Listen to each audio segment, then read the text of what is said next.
Hello and welcome. We are broadcasting live from GlobalAIPreneurs, the premier global gateway and unified operating systems for trusted AI enterprises.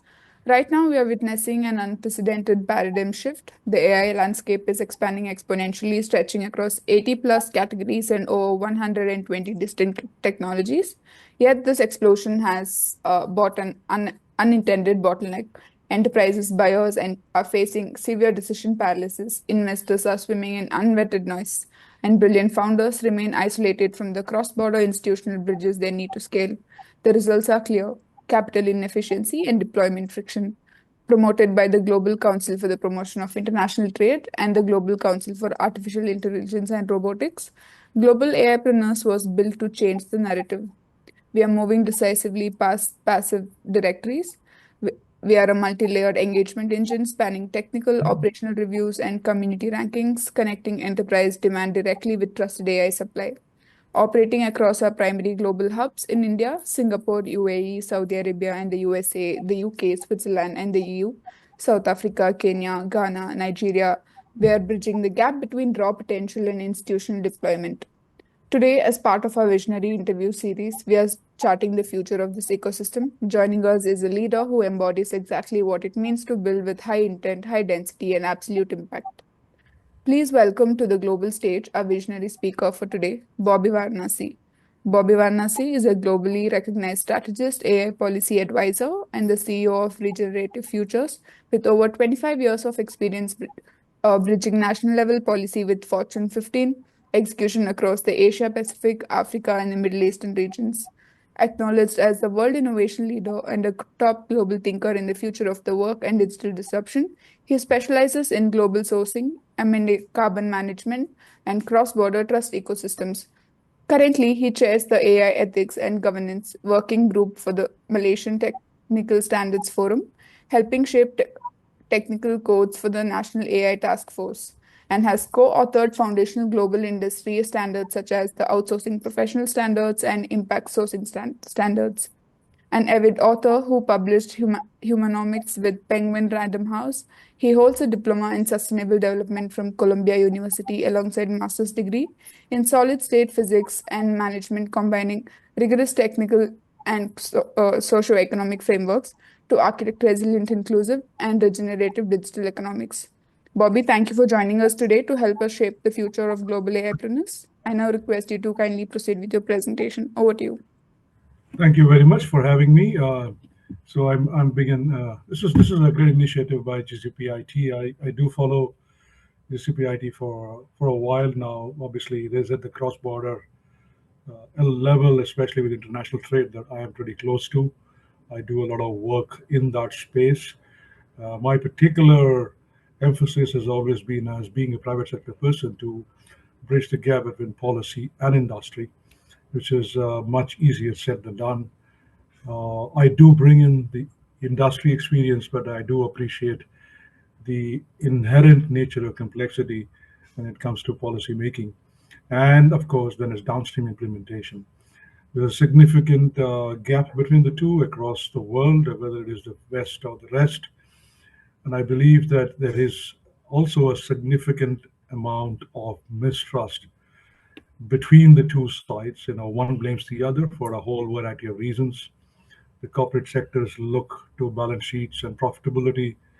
Governments look towards economics and social implications, and these don't sit well together in any balance sheet or in any conversation. Never did, and I'm not so sure if they ever will. I think the only way, instead of trying fighting it from the outside, is to get into the inside and really build those bridges that would allow us to appreciate both sides of the equation. And I think I'll start off with the top line perspective. And as we go along with your questions that I believe you have, we can distill this further. Is with industry looks for the highest common multiple. So they will go after the smartest people. They will go after the most intelligent guys. Everything is pigeonholed. I will use the word very particularly in profitability and growth and market share and shareholder value. Whereas the governments sit at the exact opposite end of the spectrum, they have to appeal to the lowest common denominator. So technically, the dumbest man on the street, for want of a better term, has to also be as important as the smartest and the richest person on the street. Now, between these two conundrums lies every single initiative: industrial, social, economic, commercial, financial, cross border, trade, investments. Everything sits in that spectrum, whether it is standards, whether it is codes, whether it is governance models, whether it is driven by organizations or it is mandated by nations, or do you play somewhere in between in that hazy gray area? You have these HCF and LCM, as two boundary conditions to deal with. Now, how do you bring those two together? It is much easier said than done. Top downs don't work in much of the world, and bottom ups are very, very complex, nefarious, and at best ambiguous, right? So you deal with the tomorrow as opposed to the next generation. So that's what is the kind of work that I do, to deal with that nebulous future that is very, very intriguing, yet there is light at the end of the tunnel. Let me stop there. Yeah, but over to you. No, you can go ahead. If you have a presentation in place, you can also present it, and then maybe after that, I can ask you questions. Now let's go into the questions, because I mean I could present a lot about things. So let me just maybe take a shot at, because I wasn't aware if I had to make a presentation. Otherwise, I would have Oh, made some. okay. Oh, no Uh, worries. no- Nevertheless, I can give you a quick summary and rundown of how I got to where I am today. Sure. At least it gets you a sense of where I come from. It is not just about somebody trying to take a leap of faith, as opposed to being grinded in the dust, if you like. So my career's been quite veritably complex across the spectrum. I'm a banker and broker, a stockbroker by profession. That's what I started 30 years ago, and moved into banking, and then the whole footprint of financial services. The first twist with regulation was actually in the broking days back in India, where I'm from India. I was born and brought up, studied in India before I left the country. So as a consequence, I've been dealing with regulators for the longest of time. Everything as the first time I actually met a regulator face to face was a kind of a stock market incident that I had to report on with the Securities and Exchange Board of India back in Bombay. And you can imagine a 27-year-old guy for the first time meeting a regulator. It's seriously one of the probably a day you don't want to ever remember. But I think it opened up a whole Pandora's box of possibilities with respect to what is on the other side of the equation. Over the years, I have had the good fortune of interacting with many of them, not just regulators, but with presidents, with ministers, prime ministers, etc., around the world. From broking to banking, and I've moved on into global management and consulting. Uh, Spent a few years in the UK, spent a few years in the US, and then in Malaysia now. And also in between, I had a couple of stints in Brazil and in UAE. What it allowed me to do is to really appreciate the nuances of policy making, the fact that there is never a single right way to go about doing things. It's important to understand histories. It's important to really work with the historical context of every single nation, and every single one of them is very unique. And I think that is where I sit on. I tend to be known as a contrarian for the fact that if somebody were to ask me a question, just like our honorable foreign affairs minister gets asked the question, which side are you on? Are you on the West or on the rest? And I tend to agree with him, is that I am on my own side. That doesn't have to be boxing. And I believe that every nation has its own destiny to go after. And we can either be a part of that process, or we can step aside, but it's no point throwing stones at it and trying to retrofit people into a way of life that ignores history and the prescient realities of socioeconomics. I'm very involved in the socioeconomic component because I believe that we are today in the clutches of massively predatory capitalist models. And predatory predation has just gone so far out to the extreme that we have larger gaps. So when we talk about international trade, when we talk about inclusive economics, all of these is conversations relegated to conference rooms in United Nations and fancy, multilateral engagements that I have been in millions of those rooms. Nothing happens in reality because reality is you're pushed towards that same standard balance sheet driven growth and competitiveness. And how do you upend someone else? You either upend with value, and in the absence of value, then you upend with pricing. And more often than not, commoditization has been chasing costs. And I think that's another reality. And I've chosen to work with the developing world for a very particular reason, having seen the developed West, is that there is so much more that can be done in the developing world. There is a lot of assistance required. They don't know what they don't know does not make them stupid. It just makes them ignorant. Now we can either work with them, help them, enable them, and along the way also learn a lot of new things on how we can get a certain, value proposition institutionalized, than just complain about it or try and make it extractive, which can even be worse, right? I'm also a firm believer that much of the world that has been exposed to colonialism in the past today tends to carry the remnants of that colonial thinking, not the structures necessarily, but the thinking. I've got a very famous saying that I'm pretty famous for, in saying is that we were slaves in chains then and we are slaves in suits today. Now, a lot of nations who are slaves in suits want to now get rid of the suits. What it necessarily means is not trying to change your appearance, but it's about changing the way your entire fundamental foundational models work. And those foundations are encapsulated in policy, in the management and governance, in the judiciary structures, in the regulatory environments. And this is where I see the last 10 years of my work has been in terms of understanding massive conflicts between the two. The conflict is this: globalization has allowed us to do cross border trade almost seamlessly, and I'm talking mostly in the digital space. It is as seamless as can be possible. Not anymore. You're beginning to see a lot of restrictions being placed, whether in the name of sovereignty or data localization or accountability for, say, for example, content creation. Even the platforms are now responsible. They can no longer afford to say that I'm just an aggregator. I'm just enabling it.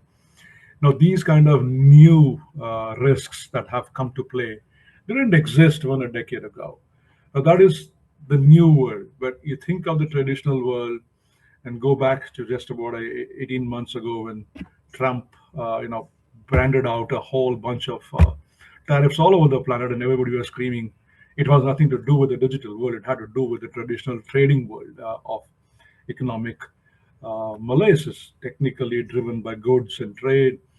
Investments were tied to those, initiatives. It was about tariffs in the presence of organizations like a WTO or other multilateral arrangements. People see it comes down to whether you're able to really take that essence and implement it, as opposed to just signing on a document and saying that we are in compliance. The global trade has come to a certain counterintuitive model right now, whether it is in trade in products or trade in services or trade in solutions. On the one end, you have massive considerations of sovereignty, and I will go into the details later if there's time that permits. The sovereignty is not just about owning everything by a nation, but it's about also the future of the nation tied to those ownership, and it manifests in a range of ways. So sovereignty on one end, but also keeping your borders fairly open to be able to trade with the rest of the world and leverage off each other's competencies.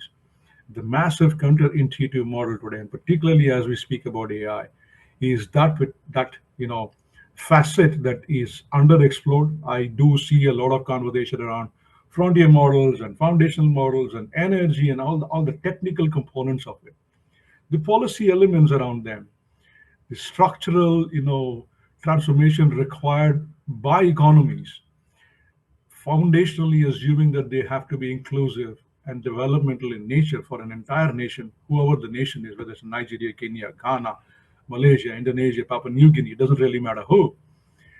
You cannot limit it to a digital conversation. You cannot limit it to a technical conversation. You'll have to go way beyond. So, does technology drive it? No. It is the way of life, as I call it. socio-economic and commercial way of life that actually drives their thinking. And it will shape, it will inform policy, including the technical policies and the standards and the codes.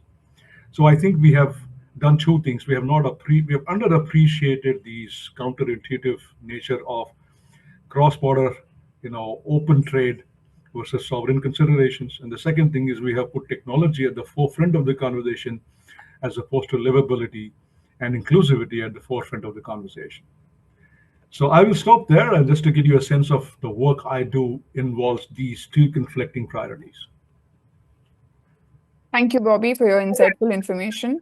Your perspectives on AI governance, digital transformation, cross-border collaboration, and the future of responsible AI have provided tremendous value to the global AIpreneurs community.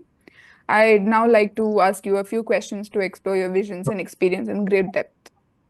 So, starting with the first question, you are currently leading the development of technical codes as the chair of the AI Ethics and Governance Working Group for Malaysia's AI Task Force. As Global AIpreneurs establishes its multi-layered verification engine across distinct geopolitical hubs from Bangalore and the UAE to the US and the EU, what are the fundamental friction points in harmonizing cross-border AI policy, and how can we build a unified verification framework that honors both localized technical codes and global market fluidity? Right. Well, that's a mouthful, but I think there are two parts to this, two layers, if I may say, to your question. One, and I think it's important not to confuse policy with standards. So let's take the two separately, because if we were to use those two words interchangeably, then we are completely missing the point altogether, and that's where the confusion starts. A policy is guidance, right? At best, at the least, it is a guidance, and at the most strict, it can be a mandate, right? That is how policy works, right? Soft policies, hard policies. Now let's take a look at the world currently, and we're going to stick to the conversation to AI, so I won't broaden it out too much into global trade. Now, AI policies are broadly driven by these four models. Model one is do whatever you want, and I'm just going to be a policeman watching on the sidelines. And if you mess up, I'm going to haul you, right? That is the American model, purely private sector driven, and government is willing to just watch on the sidelines and not necessarily govern it as much. So it is a free for all almost. So it's about leadership. That's the US stated policy is leadership in innovation and time to market. EU has taken a very, diametrically opposite, view. Everything to do with AI across the 29 EU member nations, and by extension, any EU member nations companies that operate anywhere on the planet, all of them are under the same ambit. They will have to follow specific guidelines, specific strictures. These are mandates. They are not even soft, they're hard mandates from design all the way through to governance, right? It's a massive life cycle. The center of it all is the customer. In the US, the center is the balance sheet. So that is just to give you a comparison. The center is the customer or the end, beneficiary of a particular product or a service or a solution. And therefore, whatever you do has to be within that realms of verifiability, safety, and security that is validated by that individual. Whereas in the West, it is validated by the balance sheet. Whatever the balance sheet says goes at the end of the day. Now you get the third model, which is state-led models. And there are two state models. There is a hard-nosed state-led model, which is China. It's all for themselves, by themselves, for themselves, and anyone else who wants in will necessarily follow the rules. And again, it is across the entire ecosystem, from your infrastructure layer all the way through the app layer. If I were to look at technology platforms, from platforms to data, to governance, to provenance, to applications, and energy and infrastructure also as a component in between. That entire layer is owned by the state. You will follow state rules. Now that you can see it manifesting, right? Whether it is in the form of how the independence of chips or rare earth materials, or in terms of data localization. India has a similar model, which people know. I know in Indians we highly democratic individuals refuse to acknowledge that we can also be quite tight-nosed. We tend to get a little too antsy when somebody tells us that you're also almost like a China. I believe that we almost are like China, with certain open doors available to us, but we still do want to control the entire stack, as it is said. You see any and all initiatives, they're more democratic, but they are all owned by India. So whether it is a single company like a DeepSeek owning in China or multiple countries like companies like Sarvam AI and others owning in India, the foundational structures are built on the premise of full ownership and full control. So definitions of sovereignty in China and India are very clear. So are they in Europe. In US, there is nothing to do with sovereignty. Now, this is where the challenge is with the rest of the world: is which models do we sit on? Not none of the smaller countries around the world actually can close their economies to themselves, right? To close their borders and do trade for themselves and survive. So they have to necessarily keep an open border. Consequently, the challenges that come with this, when you are opening your doors, you will also have to accept that there are different ways of doing business. There are better ways, perhaps, or worse ways. There is a way to collaborate. So collaboration becomes key to keeping that growth continuous. Now, how do you make that happen without compromising sovereignty? So almost all of these countries, rest of the world, including the country I sit in, are sitting on that conundrum of swinging which way. Inherently more complex to manage in a South Africa or a Nigeria, Ghana, Kenya, Malaysia, Singapore, versus an India, China, or a US or a Europe. This is the reality of the AI world. So let us not paint them with the same brush. So now coming back to your question, sorry, I had to give you that perspective just to get to the question itself. I'm sorry for the long answer.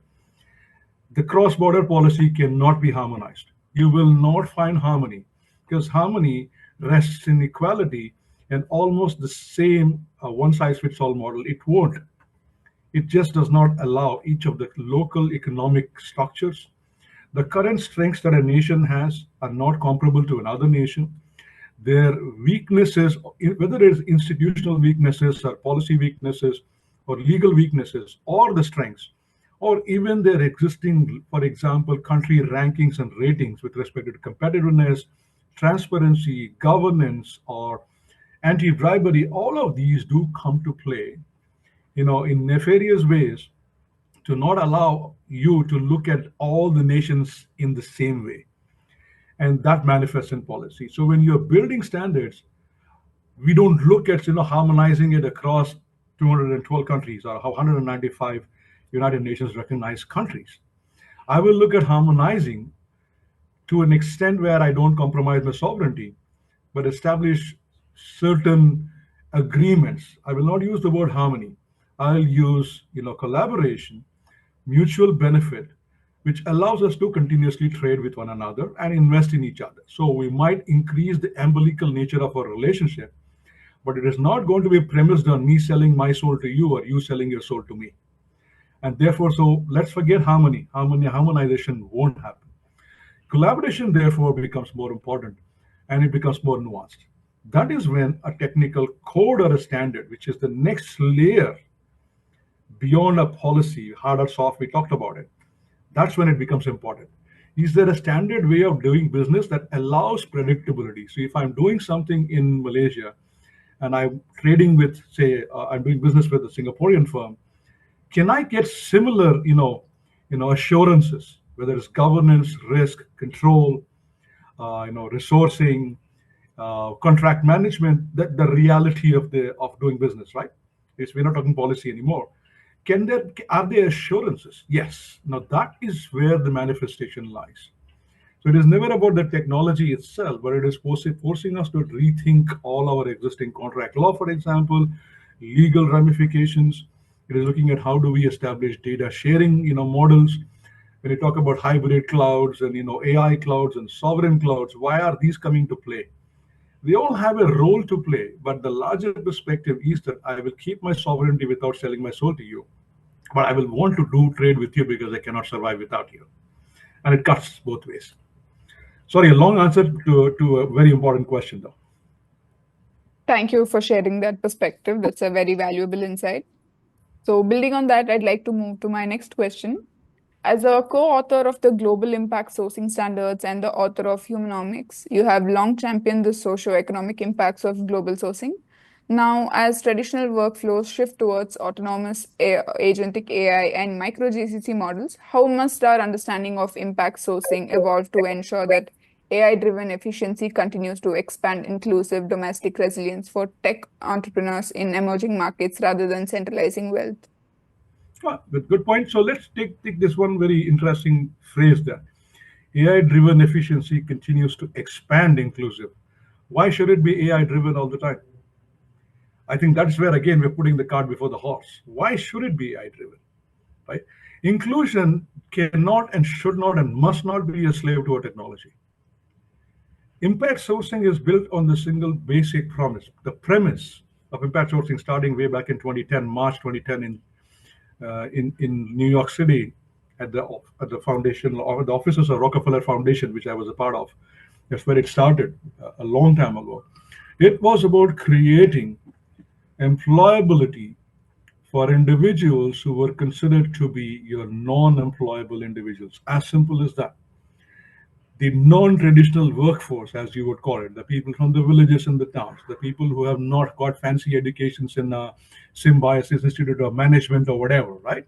Or IITs and IIMs. These are the guys who probably, high school dropouts or for whatever circumstances, economic and social, they've not been able to progress as much, but they may not be greatly educated, but they are not necessarily idiots, right? Like I said, ignorance can be cured, stupidity cannot.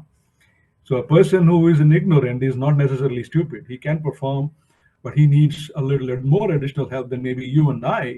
We are probably more well endowed, and we are exposed to the structures. Impact. So that is what is. Let's understand impact. Sourcing is just one way to get to it. Is one of the many models. Impact manufacturing. If you've seen manufacturing, probably the oldest impacts businesses have always been in the manufacturing sector. Have you known of company towns that have existed since the 19th centuries? Small towns built around one single company. An entire town survives on one company. I have spent 20 years in a town like that, my first 20 years of my life. Everything is driven, so there is an impact. Are they just making a bunch of products? Yes. But what are they also doing? They're bringing in 15, 20,000 people together. They are building the lives, the skills, the hospitals, the roads, the bridges, everything. That is impact for you. You're creating an economic impact and of enabling through creating employment. That has existed for the longest of time. It is not a new model. Now we have moved today in saying that can I create the same impact by bringing in more inclusive people? I mean, can I include more people from vulnerable communities, whether they are, people who have been, traditionally ignored because of education or because of lack of ability to speak English, which is a big thing in the business services world, or whether they come from villages so they don't know how to handle a spoon and a fork. And I've seen all of these, so it's quite disgusting at times. Or there are disabled individuals. Do we really care for, or even the transgender individuals? For example, in India, a transgender getting a job there is almost impossible. You go to a Thailand, you go to a Malaysia, there is no question. They are as gainfully employed, right? So, when we talk about the greatness and glory, we also have to appreciate that this is inclusivity, vulnerable people, uneducated individuals. All of these are a resource pool. Whether they are trained on AI, whether they are trained on basic, computing skills, that is inconsequential to the conversation. So when I talk about socioeconomics, my book is very clear about it. It is about bringing these people into the mainstream economy, making them economic contributors and producers. We will have to do different things and do things differently to what we have been doing as, say, business organizations and CEOs. We look for HR processes and practices. We may have to modify all of them, and that is exactly, if you look at the impact sourcing standards we developed in 2015, they go down to the very detail of how do you build a business, with these new structures so that you are able to contribute positively, but also make a difference economically and socially to those communities. And I can give you tons of examples. 500 people sitting, 500 of the children, all adults, heavily autistic, discarded by their own parents, today are producers working in transaction processing in a center in Bangalore, in a center called Amba. If you can take severely autistic and cerebral palsy people and get this job done, you think you cannot take a vulnerable individual and create a job? You can, but the thing is, are we willing to do it? So that is where it is. Now, where does AI come into play? It now presents a very important question for a lot of large firms. When you take the Indian organizations like a TCS or Infosys and all of them who have been going through hiring sprees, and also, they've been on a retrenchment spree, right? You're seeing happening on both sides, whether it's a Meta, whether it is Accenture's. They're chasing efficiencies at the lowest cost. But is that truly nation building? See, a corporate balance sheet can take that view and say, you know what, I don't care about the nation building. I'm just going to build my balance sheet, and they're fine with that. That's what they are built for. That is what they have promised their investors and the stock markets for. But a government cannot say that just build the wealth and concentrate it on the few only. It has to be equitably distributed. So when the government makes initiatives collaborating with, say, an NGO or with I'll give you examples in India. For example, a Reuben Bridge is a beautiful organization, or a Head High Foundation, or a Business to Rural. These are organizations that are sitting in villages and towns. They are bridging both the gaps beautifully well. They are social enterprises. They work for profit, but they reinvest the profits back. Now, are they using technology? Hell yes, they are. But is it about replacing people? No, they're not. It is about enabling people. So I see that when we talk about inclusive development, AI can drive efficiency, but if it has to come at the cost of eliminating jobs, I would never pick that. Remember, average population growth in much of the world is still a positive. You want social anarchy in another generation, or you want to take care of employability today? It's a choice one has to make. It's not an easy choice. That's a very interesting way to look at it. So, moving on to our next question. Through your venture Think Blink, you focused heavily on building heterogeneous inter-party trust ecosystems for early stage AI founders attempting to unlock institutional capital or sovereign funds within the global AIpreneurs. Virtual deal room. How critical is the underlying data provenance and architectural trust? And what should founders do to prove their models are auditable and investor ready from day one? Absolutely. And data provenance, architectural trust, you rightly said it, they are the foundations of trust, right? So it is by design. So I would use the phrase by design. You architect explainability by design. Now, especially in the world of AI, you're having much more larger challenges, more intricate challenges with respect to explainability. You don't get explainability, and you only expect it to be audited. So it's like, a dumb process done very well remains a dumb process, right? But it is auditable. You get the tick marks. You can tick off the checklist, right? And that's what you don't want. You want explainability. You want safety. AI safety, again, another facet that has not been explored enough by industry. We talk about security and architecture, right? And some, to a certain extent, verifiability of the workflows, data decision flows, the workflows. These are all uh, struck, or let us say pigeonholed in the architecture, the technical architecture itself, right from the data, your libraries, all the way through to their application. When you rise above that, and you talk about, say, for example, I'm having 10 different libraries that I'm putting together, and I'm going to now build an AML policy. I want to refine my anti-money laundering rules, and I'm going to take existing data on my existing experience to establish what is my current risk profile and how do I reduce it by, say, 20 percentage points. So when you look at old data, your data is coming from a variety of structures. Now, if you get caught up in the technical architecting of it, then what you're doing is you are doing injustice to the management layer of it and the risk and control layer of it. So by design is ensuring that your architecture has it been designed for safety in mind right at the beginning.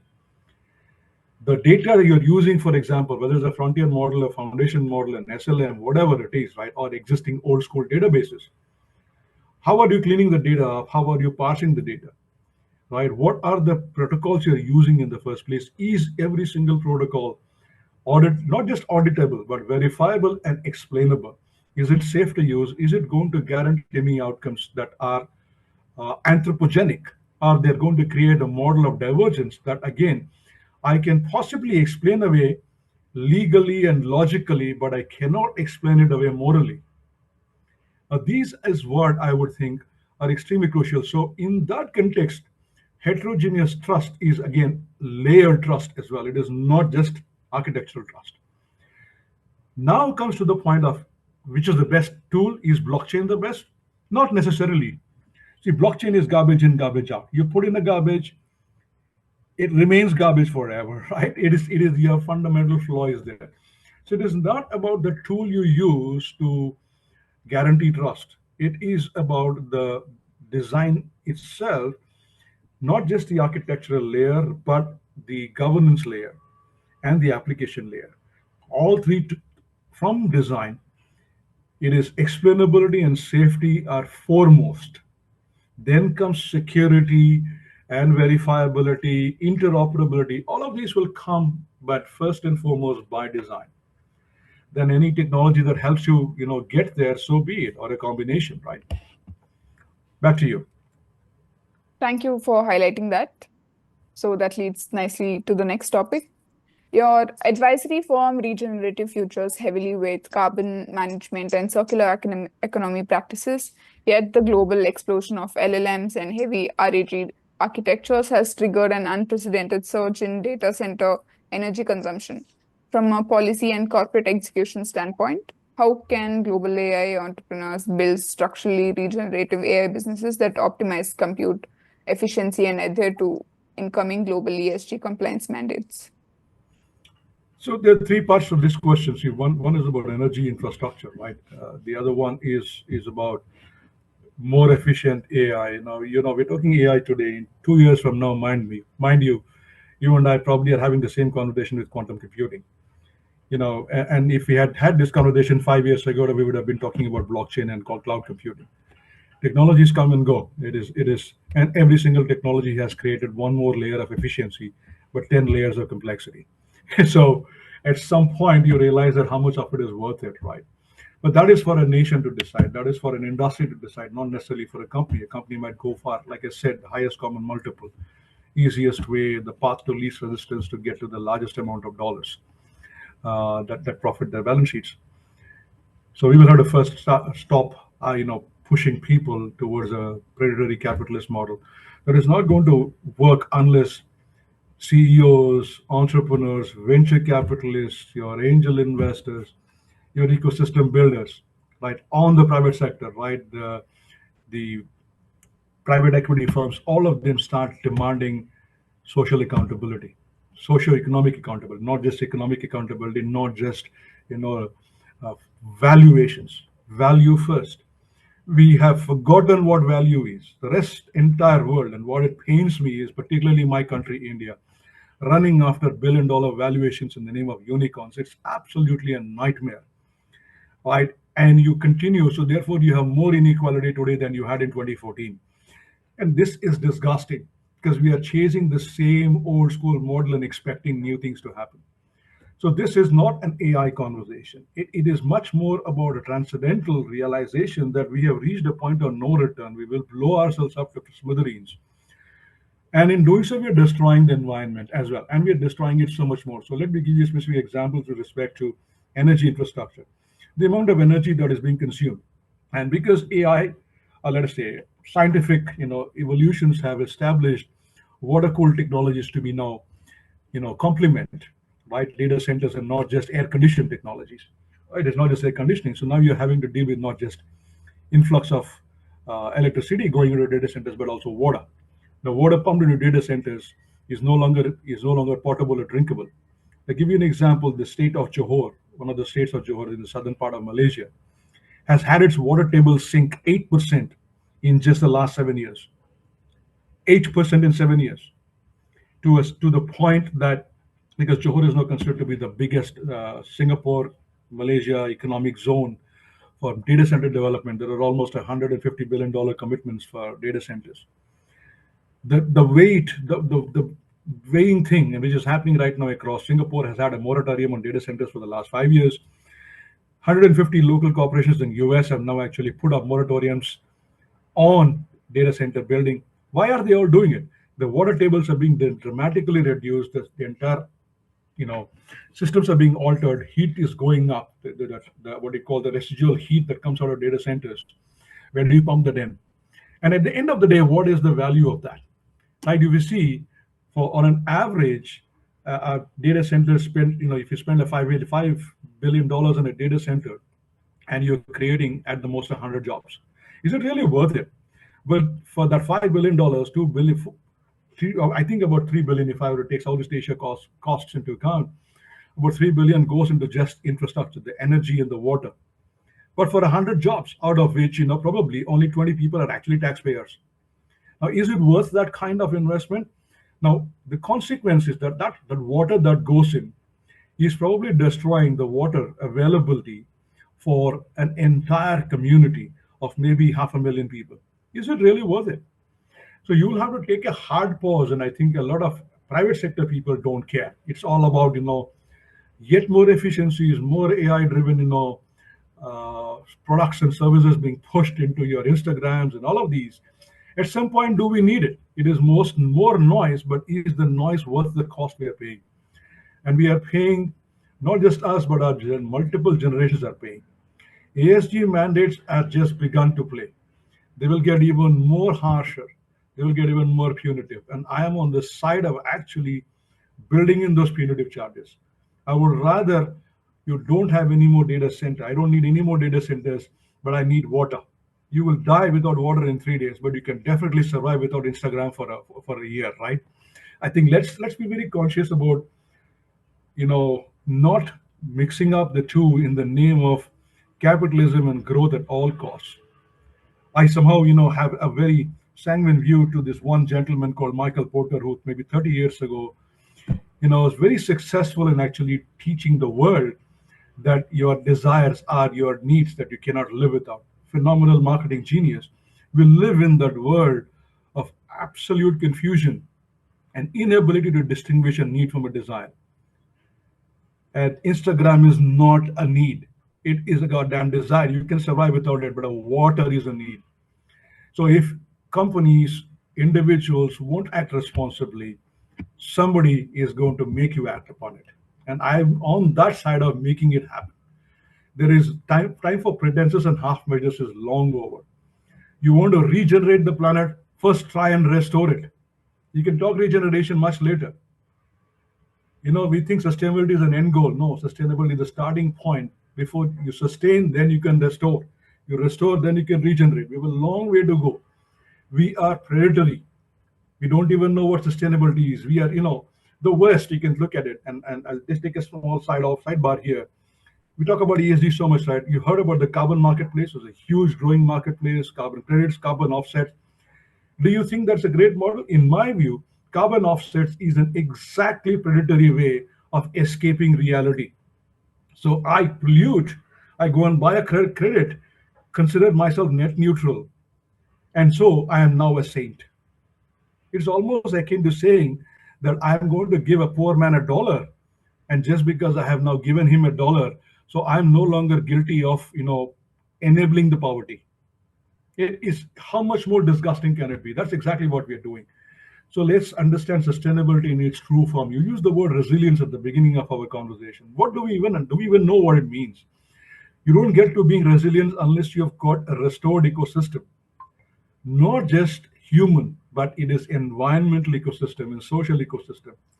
Because the planet does not need us, but we need the planet. I think let's not confuse the two. Back to you.